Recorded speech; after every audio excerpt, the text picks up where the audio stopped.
Alright, twongeye kubasuhuza tunabaha ikaze mwebwe mudahwema kudukurikira gatanu kandi kuri uyu muyoboro wacu wa YouTube, aho tugenda tubagezaho amakuru agiye atandukanye, amakuru aba yizewe gatanu kandi amakuru aba avugwa hano mu Rwanda iwacu ndetse no hanze yarwo i Bwotamasimbi. Niyo mpamvu tubashimira rero mwebwe mwakanze subscribe, muri abantu b'ingenzi cyane.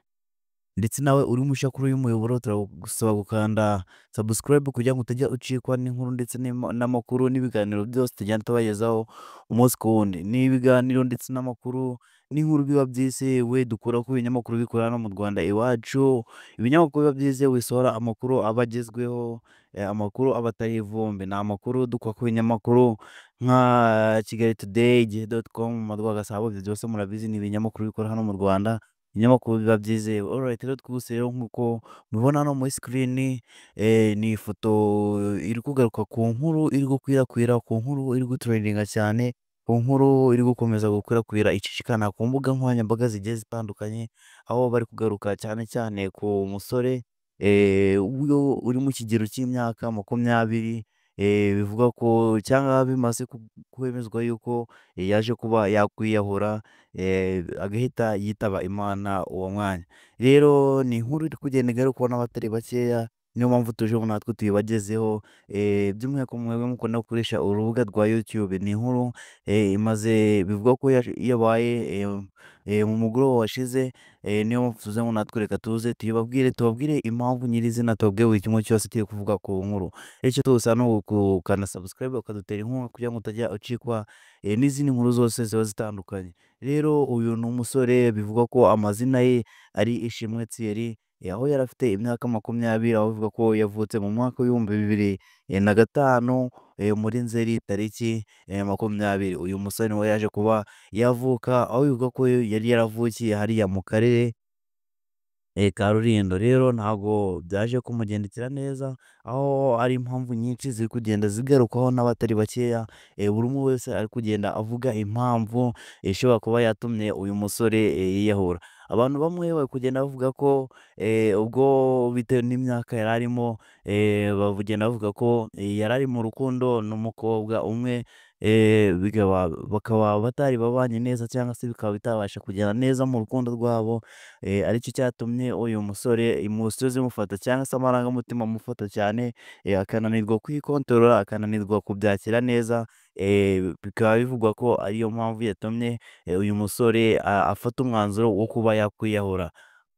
Ariko iyi ntago ari inkuru iri kwemezwa n'abantu bose, kuko hari abandi bari kugenda bavuga ko uyu musore yaje kuba yakwiyahura bitewe n'uko mu muryango iwe cyangwa se mu muryango w'iwabo aho avuka bitari bimeze neza. Aba bo bari gushingira ko kuba bivuga yuko uyu musore nyuma yo kwiyahura, baje kumusangana agapapuro cyangwa se baje kumusangana ubutumwa yari yasize mbere y'uko aza kwiyahura. Aba bantu bo bavuga ko ari urupapuro rwari rwanditsweho amagambo avuga ngo nyine ngo babyeyi ntabwo mwasohoje inshingano zanyu neza, ngo ariko nyine ngo nta kundi, n'ibintu byinshi byari byanditswe kuri uru rupapuro, aho turaza kubacukumburira by'umwihariko kugira ngo tubashe twamenya impamvu nyamukuru yaje gutuma uyu musore yiyahura, by'umwihariko binyuze ku rupapuro yasize yanditse. Niyo mpamvu tugusaba gukanda subscribe kugira ngo ube update ku makuru yose turagenda ducukumbura, ku makuru yose turagenda tubagezaho amakuru aba atandukanye. Rero nyuma yo kwiyahura uyu musore, inzego z'ubutabera ndetse n'inzego z'umutekano zabasha kuba zahagera, ariko nyine nta kintu zabasha kuba zaramura kuko umusore nyuma yo kwiyahura yahise apfa direct. Nk'uko tubabwiye kandi yiyahuriye hariya mu mujyi wa Kigali, ni mu nyubako ndende cyane izwi, muri zimwe nyubako nini cyane mu mujyi cyangwa se mu gihugu cy'u Rwanda, hazwi nko kwa Makuza Plaza cyangwa se benshi tuhazi cyane nko kwa Makuza. Ni inyubako ndende igera, ifite amagorofa asaga 13 cyangwa se igira floor zisaga 13. Rero bivugwa ko uyu musore yagiye hariya muri iriya nyubako muri floor ya nyuma ariyo floor ya 13, agahita asimbuka direct, bikaba bitamugendekeye neza kuko yaje guhita yitaba Imana. ariko turakomeza kwihanganisha by'umwihariko umuryango w'uyu musore niko bigenda muri iyi si nta kundi, kandi n'uyu musore aruhukire mu mahoro.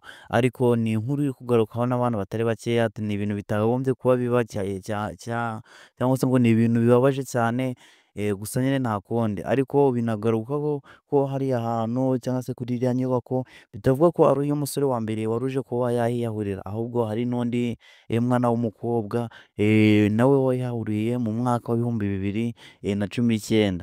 Bivuga ko uyu mukobwa we ntabwo yaje kuzamuka ngo agere iyo hose, we yagarukiye muri furo ya kane cyangwa se kuri revo ya kane, akaba ariho yahise asimbuka. We bikaba bivuga ko yaje kuba yatabarwa byihutirwa, ariko nyine bakamugeza ku bitaro agihumeka, ariko bitaraje gukunda ko akomeza kubaho kuko bakimugeza ku bitaro diregiti yahise yitaba Imana. Rero aya niyo makuru ari gukwirakwira, niyo mpamvu tuvuze ngo reka tuze tuyabagezeho, namwe mudahwema kudukurikira umunsi ku wundi, muri abantu b'ingenzi cyane. Rero nawe urimo ushaka gusa gukanda subscribe kugira ngo utagenda ucikwa n'izindi nkuru n'ibindi biganiro byose bigiye bitandukanye, tutagenda tubagezaho umunsi ku wundi.